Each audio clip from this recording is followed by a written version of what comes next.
Welcome to 1111. I have Vincenzo here today. Hey, buddy. Hi, my friend. Good to see you. Our connection has been in the mastermind for the last 4 to 5 years, and I'm excited to have you share some insights from your journey. I'm glad to be here. Starting off, what does inner work mean for you? Inner work for me means just constantly peeling back the onion and getting to the root of the root of what's causing an angst or an uncertainty or uneasiness, and just l- learning to peel that onion back and get to what the core of why everything it happens. And basically, in conclusion, just to fast forward this, it's all about you. And it's all about you. That's the inner work. The inner work is all about you and discovering yourself.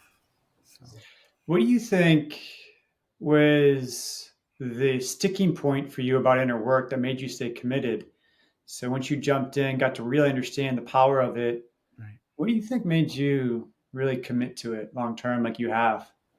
Oh, again, every single layer, and by layer, that means either courses or groups, whether it was the Great Man Mastermind that we were involved with, whether it was the Mankind Project, whether it was conscientious parenting, whether it was getting involved with the American Foundation for Suicide Prevention and working with those people, or a community food bank, or it was all discovering pieces of myself that needed to grow and to flourish, that I couldn't do for myself. And another layer, of course, is therapy. Inner work I consider therapy as well. It's just trying to find different pieces of myself and bringing them more forward. Mhm. Was there anything that was really guiding you to go to one source versus another? Because you've done so many different activities over the last 10 years. It's Uh-huh. really cool to see your breadth of what you've been able to discover. But how do you get real curious? What do you think triggers you to really go search for something specific? Yeah, it's trying to find the different parts of myself. One part of myself is I'm too American for the Italians and I'm too Italian for the Americans. I'm this in between person. So another group which I joined was an Italian American club. So these are people that know my experience, know my lived experience, know my childhood, knows what it feels to be living in America and longing for your homeland, for mi terra, and the customs and the traditions and things that you're familiar with. So, like working with the Italian American Association here in New York, the Calandra Institute, and working with that. So that's a part of me. The other part of me, the conscientious parenting, is when I had my son, and it's like I don't know what I don't know. I know what I don't know, and what more can I learn? Because I know, like through my childhood, there are things I can do better and grow better. And then men's work, especially the Great Man Mastermind, which we both were involved in. One of the questions in the initial website that Dominic Cortuccio had put out when he set it out was, do you rely more on women than on men? Oh, and that hit me. That hit me. And because my father had died when I was 6, so I always depended on my mother, and my mother was my guiding light, my North Star, and everything else like that. I didn't have that male figure to go there. And so in my whole life I went to women for questions, or discussions, or trust, mainly trust. I trusted women more than I trusted men. And that hit me like a ton of bricks. So I was sold right from there, right from the get-go. And so that was a part of me I knew I needed to work on, and I needed to grow. And the Great Man Mastermind did that. And then I was involved in the Mankind Project, and again was working with a diverse group of people, different people from different economic, social backgrounds and gender backgrounds. And so it was just constantly trying to peel a layer of who I am and how can I become a better version of who this person is. In conclusion, it all comes back to you. They're all labeled different things. They're all labeled Mankind Project. They're all labeled conscientious parenting. They're all labeled Great Man Project. It's all labeled all these different things. But at the end of the day, it's like a funnel.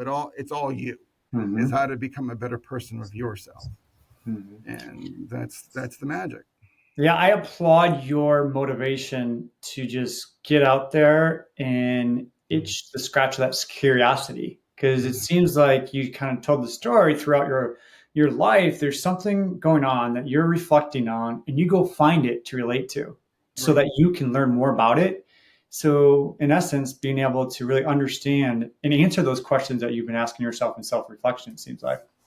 Everybody has their different experiences and different lived experiences, and mine was the way the trajectory just happened. And sometimes for each group you need to find your tribe and the people that make sense to you, and what you can learn from it.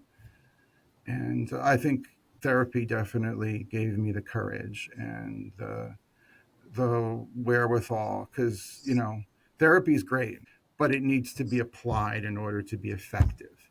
Mhm. You can't just sit here and talk to somebody for an hour and this and that. You need to go out and branch out and learn the curiosity part of you. Okay, this is something that triggered me.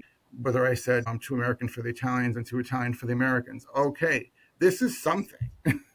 This means something. So where can I go to have a group of people that are going to believe in what I believe in and feel the way I feel? And so that's why I did that.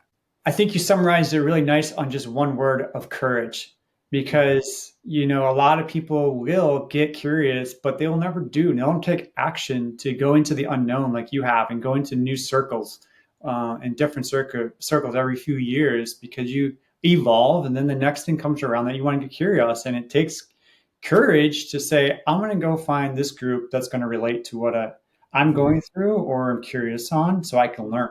Right, but it's also keeping those people, like, during the journey. It's also keeping those people close to you as well, the ones that you found, the ones that you've been with.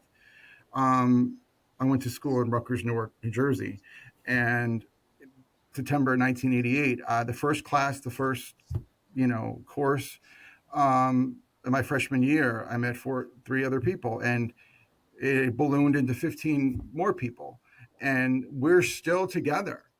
We Mm, are still together because we have gone through the different, and that's why I needed them, because the different stages of life no one else can relate to but them, whether it's the exams and all the 4 years and getting ready to go into the workforce and then going into the workforce, and then you know me being single and them being married, and all the different dynamics that go on, and having children. You know what I mean? It's just like we all grew up together, and that has a value, because that has a value, because then you're not alone.